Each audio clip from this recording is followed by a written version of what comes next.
question I think I want to know is who could dethrone the Women's World Champion in Io Sky after she won it surprisingly in March, like 2 months ago, winning it off of Rhea Ripley. And all of us were surprised because none of us really thought that there was a big chance before WrestleMania, like a month away before WrestleMania, Io Sky was going to beat Rhea Ripley on a Monday Night Raw. But that happened, and she's still the champion after WrestleMania. So this brings up a question: who can dethrone her? And let me just tell you, this was the hardest one I've ever had to do because let me just tell you, there's not a lot of women in that women's world championship division. And it took forever to find one. So before we end today's video, drop a big thumbs up, hit the subscribe button, because I'm on the road to 500 subscribers. Really like to get through for the end of 2025. Anyway, let's hop into today's video. Okay. First one I got on this list is Kairi Sane. And I know it's kind of a stretch. It's kind of an insane jump.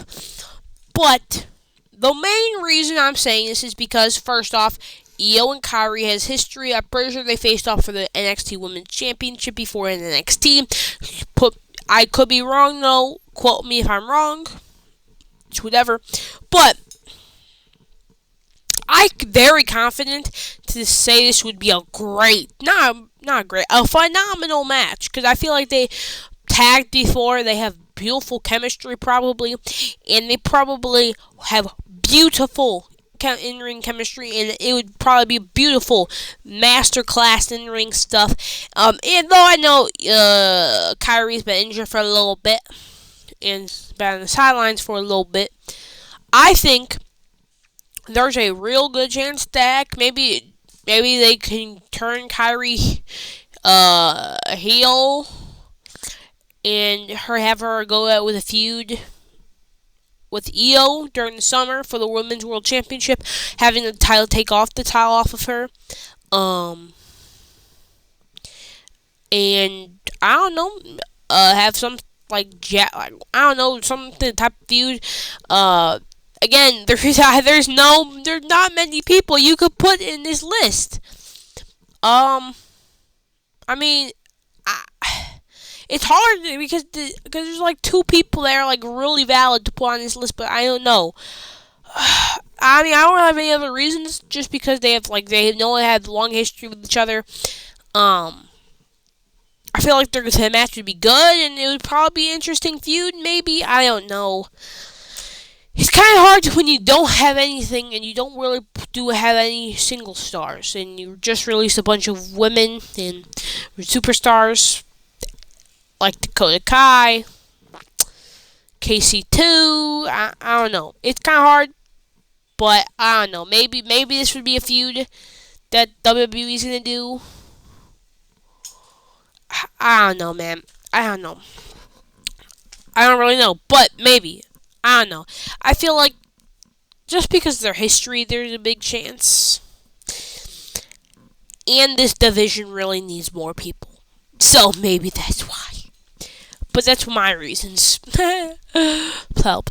Anyway, next one I got is Stephanie Vacker. Now, I know she's the NXT Women's Champion at this current moment in time, but who knows? Maybe a couple of months, maybe a couple of weeks, months down the road, she drops the NXT title, women's title, comes back to the main roster, goes straight into a feud with Io, wins the title. Reason why I say she goes straight to them, because she's already held the NXT Women's North America Championship and the Women's NXT Championship down there. She doesn't really need the Women's Intercontinental or United States Championship. I think going straight after Io and straight after the world title would probably be a better idea, because she could go later on for them.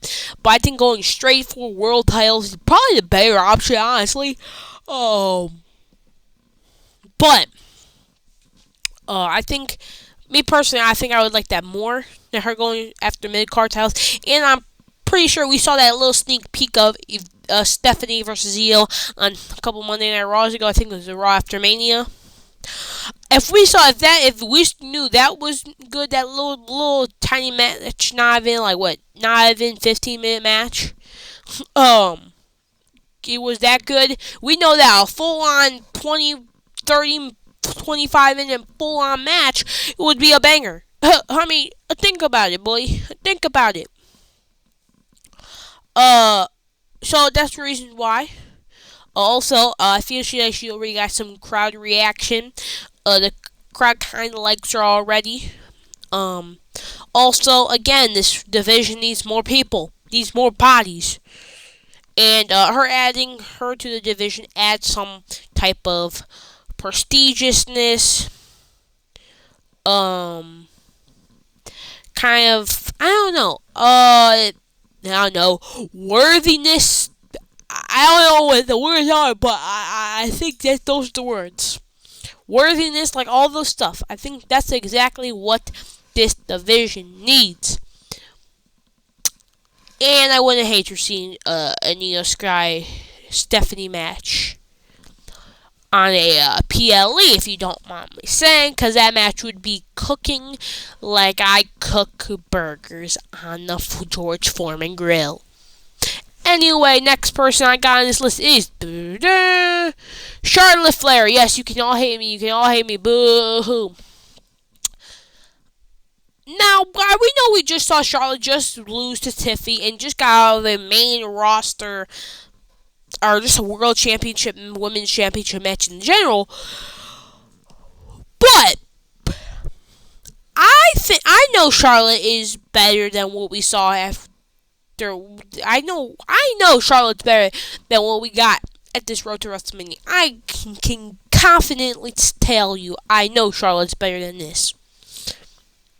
Why I think we should actually just, instead of having, move her from SmackDown to Raw, for a couple of reasons. Plus, she's been on SmackDown for a long time. Like since I started watching wrestling weekly in 2022, she's been on SmackDown. She's never really been on Raw since I started watching. So let's move that. I think a show change would be good for her, to have her face new stars, new wrestlers, and to start off anew. I mean, keep her as a heel because everyone hates her, but I mean, just start off new on a new show, new stuff, new everything. And I think, first off, I'm pretty sure there's a better possibility that Io and Charlotte have a better match than whatever monstrosity of a match Tiffany and Charlotte was at Mania. And I think since Io is a little bit older and a little bit more mature than Tiffany, even though I'm pretty sure Tiffany is a lot mature, that maybe Charlotte would work with her more, or maybe I'm not exactly sure what the exact problem was between Charlotte and Tiffany, but I feel like Io and Charlotte could have a better dynamic on the microphone and in the ring. I think, I don't know, something around there has to change. And I think that Charlotte and Io would work better than Tiffany and Charlotte, I feel. So that's one of the main reasons. Two, it's Charlotte Flair. And if she's going to switch brands, she's going after the women's world champion there, which is Io Scott. If there's no doubt about it that this is how this works. That's how this works. If it's not how this works, if Charlotte's not on the main roster, or if not in the world championship scene, it's not the WWE. This is not the WWE. WWE always has Charlotte Flair in every single world title match that includes women. I meant the women's world championships. In everything, whatever brand she's on, heck, if she's on Raw, she's going after Io Sky style. If she's on SmackDown, she's going after Tiffany style. Though I kind of wish she went after the mid card and maybe probably help develop prestige in those. I'm just saying. Whatever. Also, this Raw division again needs more people, and I think Charlotte Flair would be an excellent fit for this division. Now, I'm not saying give it to her, but I'm saying it will add more people, and I feel like she could have a better match with Io than Tiffany Stratton. So, yeah. Anyway, next person is Rhea Bloody Ripley, who I honestly think is just going to take the title off of Io in the first place. Because let's think about it. She's really the only person in that division. And, I wouldn't be surprised if in the next month or two that we find that she becomes Women's World Champion again. And we already know that WWE Triple H, head the creative team, loves Rhea. They can trust Rhea holding the championship. The fans love Rhea.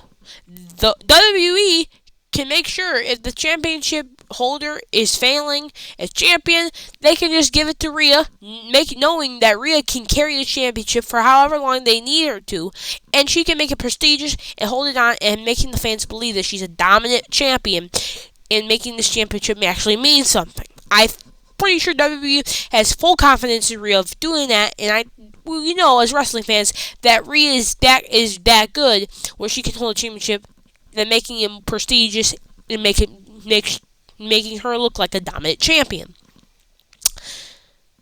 And we all know that Rhea probably would have won that match if it wasn't for Bianca Belair.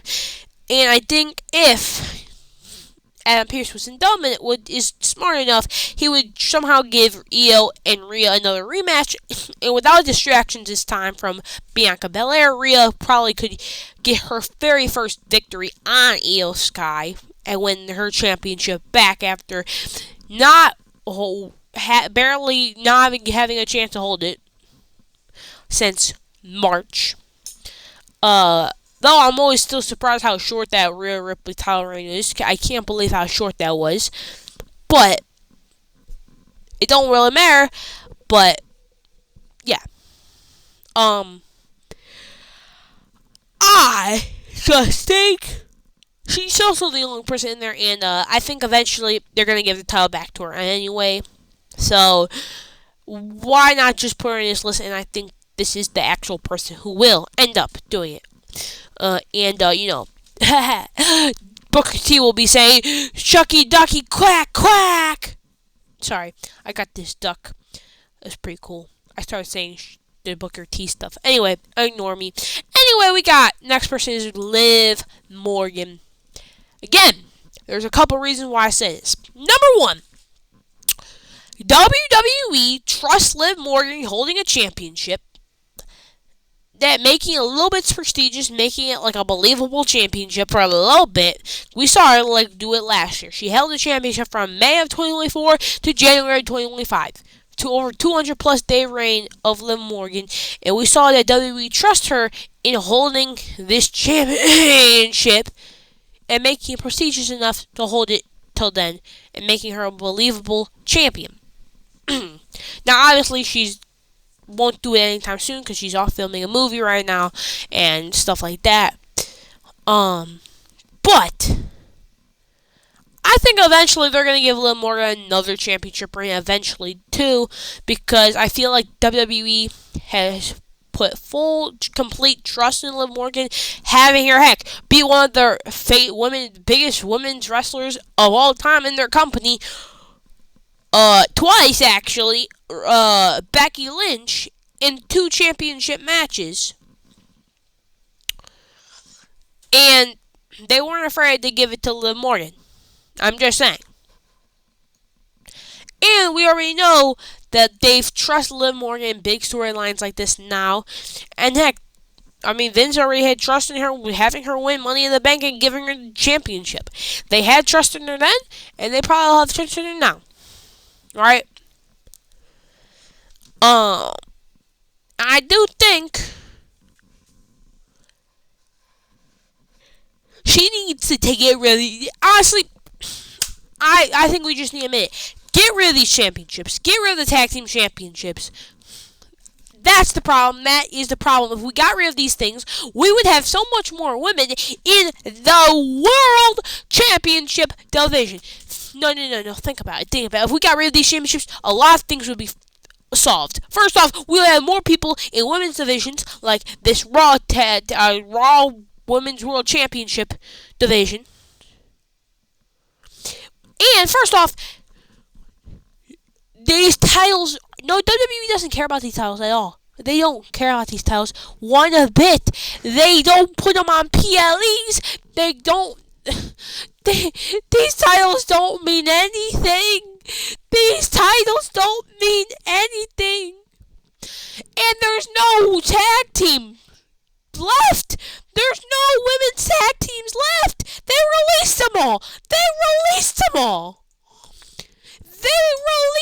the only viable women tag team in the WWE, and that was Katana Chance and Kaden Carter. And they could have had Dakota Kai, and Kyrie said, "Oh wait, no, you can't do that no more because they released Dakota." So instead of putting one singles wrestler and another singles wrestler that are doing absolutely nothing, putting together and somehow winning this championships makes no sense. And obviously, we know Liv and Raquel are a viable tag team because they've held these championships before, and we know that they are a real tag team. But they're the only real tag team in the WWE Women's Division. And there's no one else. You can't put PFC there anymore. You can't put them in there. They release Shayna Baszler. They release it. Oh my god. Just get rid of these titles. Retire these titles already.